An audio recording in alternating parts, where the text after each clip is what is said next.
All your marketing chops now are in high demand, and I would say make the most of it. So you got to hustle in order to stand out and create something meaningful.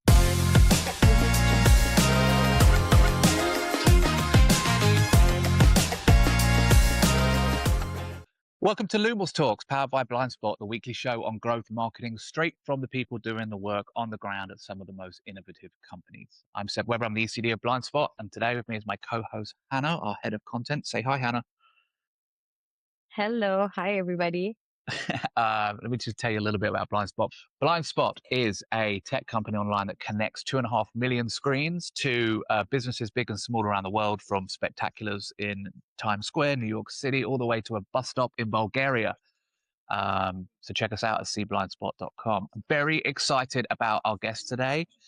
Aashish, welcome to the show. Thanks for having me. Excited to be here. Thank you.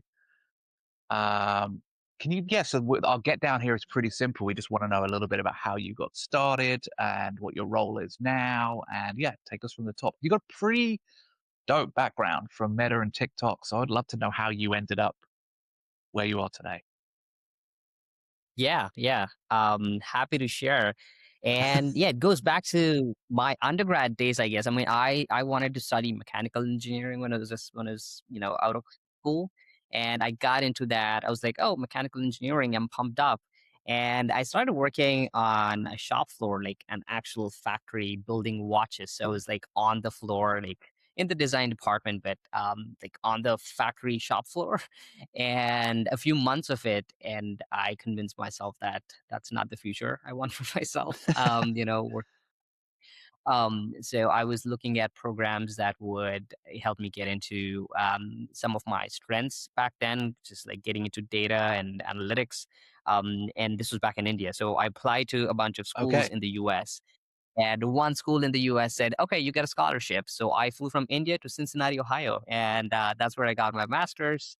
And then I've been working in the New York area for the past 15 years now.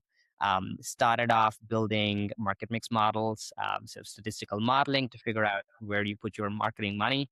The first project that I ever did in this line of work was for physicians. So figuring out what kind of promotions you run for physicians, whether sampling is working, how many prescriptions are they giving out for your specific diabetic product. So that was extremely like interesting to me. Figuring out how physicians write prescriptions based on marketing, and then got Oh, into wow. media. Yeah. Then got into media, working at Publicis. Again, building media mix models for the likes of Comcast, Verizon, all these billion-dollar marketing companies. Figuring out, how much to put on TV, how much goes into print, which was also a thing, back in Yeah. 2013, 2014. Um, Yeah. I'm pretty sure people still put like decent money in those channels. And yeah, did that for a while. And then I wanted to be a data scientist at Meta. So I applied to be a data scientist at Meta.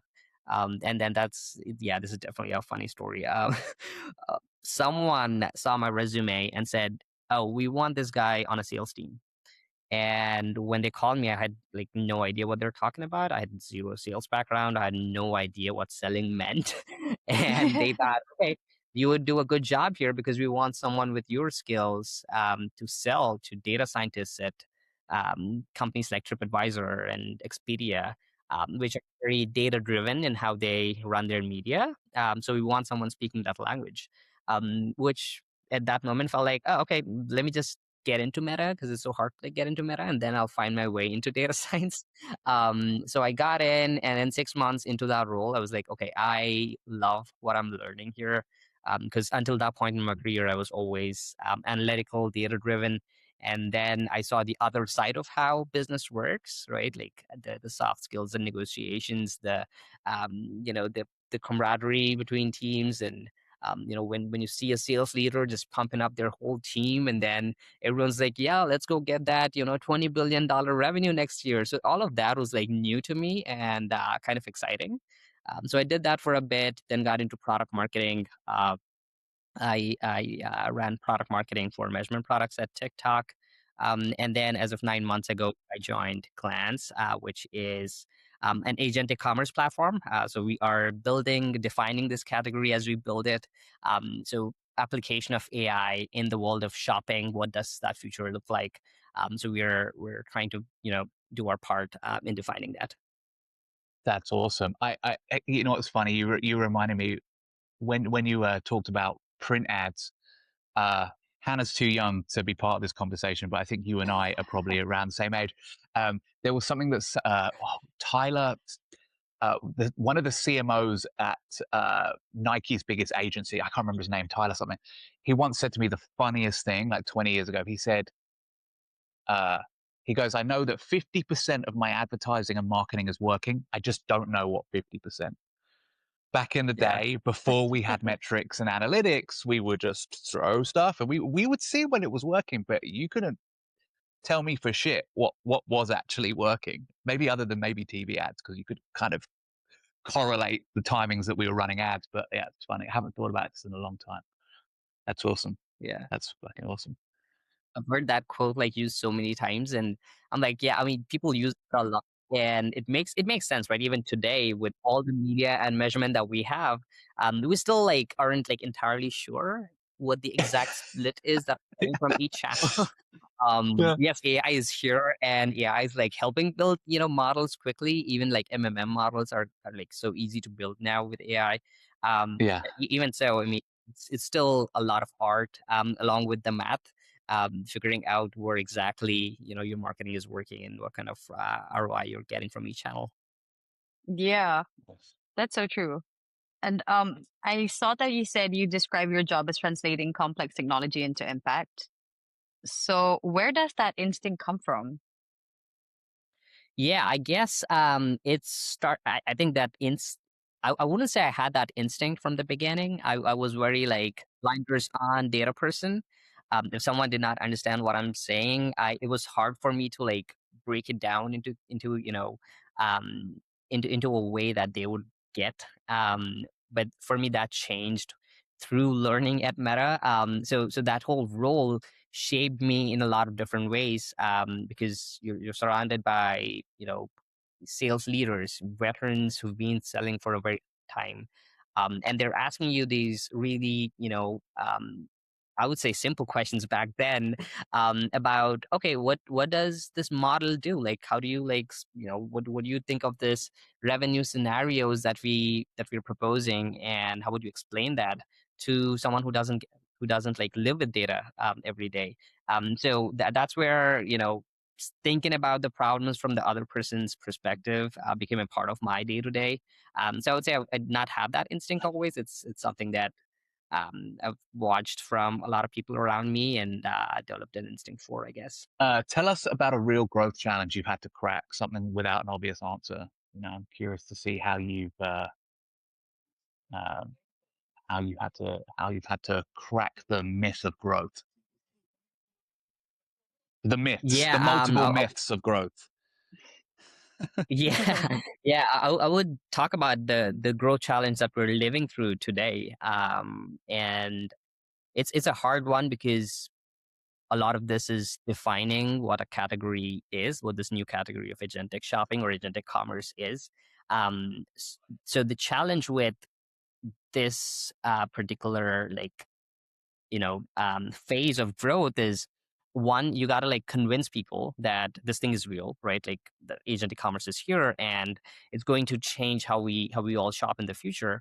And from the outside it seems like, oh my god, it's like pioneering work. It's like really cool stuff that you're building. So it's like exciting, and it is. But the moment you realize that you have to explain this thing over and over to people, because you need to enroll people into your plans, and that means you have to repeat what you're trying to build 10, 15, 20 times in a day sometimes. And I'll give you an example of the influencer marketing campaigns that we're running today. So when you want to help other people hear about the story through the creators they follow, for example, and you have to like get that creator on board now and explain to them what you're trying to build. um, explaining it in a way that makes sense to them, and then them translating that story for their audiences, and for you to like create a system or a process around that. All of that is like I had not anticipated all of this being such a huge challenge. But Mm. now I appreciate the nuances of how critical all of that work is, and how much rigor goes into, you know, making something real through voices of multiple people, and then translating these topics or these um, points into things that land differently for different people, right? So different creators have different styles of delivering messages. So how do you like Mm, process that that brings it home, at the same time, is authentic, and is the Mm. voice of the creator? Yeah. yeah, that's true. And it differs. So, for example, when you're launching something entirely new, maybe something AI led discovery, and like, it doesn't exist in people's heads yet. How do you even start marketing those kind of things? Yeah, great question. And Mm, we're figuring it out as we go, right? And I think a big part of this is figuring out who those partners are that you can work with, who those stakeholders are, who see this from the beginning with you. Now, it could be brand okay. partners, it could be partners that we have on the device side. So the way Glance works is it's an app, but we're also built into phones and TVs. So, for example, DirecTV is one of our partners, and we're already live on every DirecTV in the US. So, DirecTV is a streaming provider in the US. And That's great. yeah, and the way we enrolled them into our plans is by showing how TV can be a two-way communication device. TV has always been, a lean back, sit on your couch, just watch the content type platform. Whereas mobile has like evolved into so much more, from just being able to like pick up your phone and call, to mobile is how you do a lot of your day-to-day tasks today.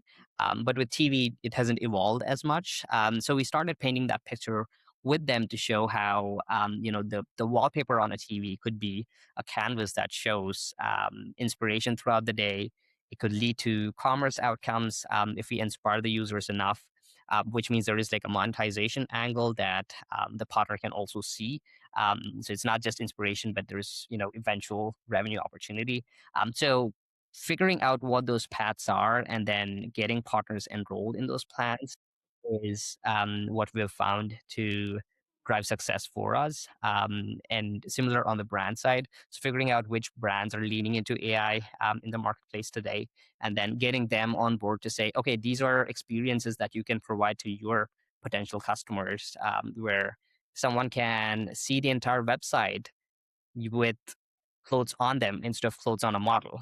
So those are the type of Right. propositions that really excite, some brands. So enrolling those brands into our plans and then working with them, going to market with them, co-marketing with them. Those are the things that we've seen work well for us. Sweet.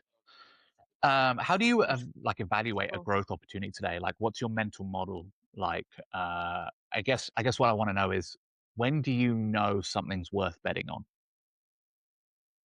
Yeah, and a lot of this is borrowed, frameworks, borrowed thinking from our founder. He has always pushed the company to think about 10x plans. So when someone goes to him with a plan on hitting $10 million in revenue, he's always asking that question of why not 100 million in revenue, or why not 100 million consumers? Those type of questions.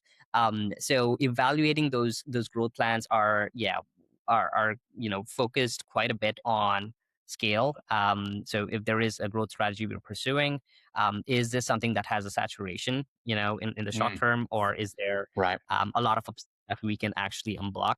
And obviously, with a lot of small teams, you need to be scrappy. You need to look at outcomes that have a lot of upside. So that initial filter that you put on different channels to say, okay, with podcasts, that channel is exploding. And we're on a podcast right now. That's why this comes to mind. But that channel is exploding. So if I invest in podcasts as a strategy for this quarter, and if it works, am I able to, I don't know, 2x or 5x my budget next quarter? So given the growth phase that we're in today, so that is one of the most critical things that I'm looking for. Besides that, it's also what has worked and what has not. So based Yeah. on what the team about different channels, where our strengths lie. For example, I mentioned influencers. We've done decent work with influencers so far, so we know that as a channel is working for us. And the industry as a whole is also moving a lot more towards creators. So watching industry trends and then combining that with what we know about the market, those are the two levers that help me understand growth channels. Yeah, I like that. I think that was a really Nice. great answer. Yeah. I think identifying your like length of runway in terms of like knowing when you've got a moment to try something is super important. Like that's exactly why we started doing podcasts, and actually we've seen a huge uplift in our like mailing list click through rate. Like people are actually interested, and to be honest, Mhm. we sell digital screens. You know, we are not the and so but I think when you're in somebody like in a position like you or in a position like me, identifying the length of runway that you have to see if this works or not is kind of super important. There's a great book called The Art of the Start, and it talks a lot about being able to come up with these, knowing when to start a marketing initiative, but also knowing when to kill it. Right. And like, and it's just, Mhm. it's super fascinating. But also I think because of where you're at as well, it makes a lot of sense. That it's such a consumer facing product that it's a pretty sure bet that influencers are going to be the thing that pushes this thing through. It's pretty Yeah. great, right? I wish we had that. We were able to do that. Yeah. Okay, so you've been on global platforms and nimble startups, having been on both sides, what do you think marketers often get wrong about measurement and AI tools? Yeah, let's start with the measurement part because that's what I've done for a big part of my career. So on the measurement part, yeah, this is still a challenge. I used to talk about this a lot when I was at TikTok. Last click measurement is not, and again, I mean, people at TikTok would probably see me on this podcast and be like, dude, this guy is still talking about this. But yeah, it is still true. Because yeah, last click measurement and the way that the amount that people rely on attribution in that way. I still talk to a Mm, lot of agencies, and people still rely on it quite a bit. And I would say that is something I hope to see get disrupted pretty soon in a big way. People are leaning into experimentation a lot more, running lift studies to understand which channels are actually working and which are not. All of that is great, but how do you operationalize that? So there's still a lot of challenges with that, with those approaches. And yeah, with newer models, I'm hoping there's like a way to bring together all these different measurement frameworks, like attribution, MMMs, lift studies, in a way that is easier for marketers to understand and make mm, sense of what exists yeah, today. So yeah, that's top of mind when it comes to measurement. And when it comes to AI tools, as a growth marketer, obviously like the way things worked 6 months ago or a year ago versus today is like night and day. The amount of automation you can put into your day-to-day life, from competitive research to figuring out what content to make, like sending these agents to go run all these analyses and then drop an email to your inbox with a report for what needs to be done today. Starting from that to collecting leads if you're in B2B growth marketing, to creating content itself. So if you're a solo marketer, how do you just pick up your phone and then put your video into a tool that can automate, jump cuts for you, add subtitles, Yeah. B-roll, add all of that, and then Mhm. make it look like a really good video within a few minutes. I think all of that, has worked in favor of marketers. Now, have I seen a lot of marketers lean into that? Not yet. Especially the ones on smaller teams who are strapped for resources. I would have thought I would see a lot more people like creating yeah, their own content, relying on a designer. But that hasn't happened as much. And I'm saying this because I started like dabbling with this for myself, and I started like a new TikTok channel. And so my friends and family wouldn't see me doing all this crazy things. So I started the channel. I was like, okay, let me just shoot content and put it out there and see what happens. And yeah, I mean, I got some traction there, and then I stopped. I should pick it back up though. Hopefully next month when I have more time. But it's so easy to make content and refine content. And all of that I think is still heavily underutilized by marketers. Yeah, that's great. We're at the part of our show where it's rapid fire takeaways as we come to a close. We just need a one word answer from you on these, all right? So one channel you would double down on today. Influencers. Interesting. Okay. One metric that actually matters. I wouldn't call it a metric, but I would, depending on where you are, it's the outcome. So what is that outcome you care about? And you have to like hone in your metric based on that outcome. For our stage, I'm looking at unaided awareness today. All right, one growth myth you strongly disagree with. You have to have a very strong media mix. If one channel works for you, I think that is good. I mean, as long as it works for you, it works. You don't have to diversify for the sake of it. Yes, relying on only one channel like Meta is a risk any day. But if a channel works, just maximize as much as you can on that channel. Okay. One piece of advice for marketers listening. I think it's the best time to be a marketer. The amount that you can do as a marketer today, I would say like coders are wishing that they could be marketers. So I think this is like the hottest job in the world today, being a marketer, because you have tools that can make you a coder, that can help you build products really quickly. So all your marketing chops now are in high demand, and I would say make the most of it. So you got to hustle in order to stand out and create something meaningful in this world now. Awesome. That's dope. Ashish, this has been brilliant. Thank you for being so generous with your time today. We really appreciate you coming on. Of course. Thank you for having me.